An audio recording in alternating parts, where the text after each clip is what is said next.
Sino bang tatanggi sa mga katakam-takam na ulam veggies tulad ng tortang talong, ginisang repolyo at ginataang langka? Samahan pa ng mga matamis at refreshing na prutas tulad ng ponkan, mangga, pakwan, avocado at mansanas. Mapapa-healthy living ka talaga sa sarap na mga pagkain yan. Pero alam mo bang bukod sa mga tipikal na gulay at prutas, marami pang pagkain lokal na matatagpuan sa Pilipinas?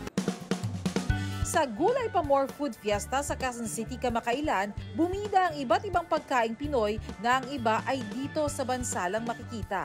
Kilala mo ba ang mga prutas na morado, batuan, bunga ng lipa o lagwan?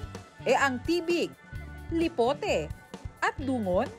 Merong ding mga lokal na gulay tulad ng alibangbang, kulitis, kalyas, bawang Ilocos at kadyos. Hindi magpapahuli ang mga local seaweeds tulad ng pokpoklo, kulot at gamit.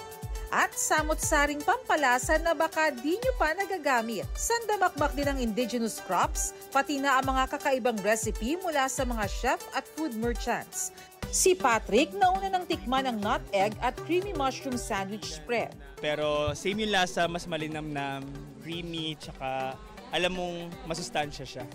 Sina cookie at honey naman, hindi pinalagpas ang iba't ibang flavors ng ice cream.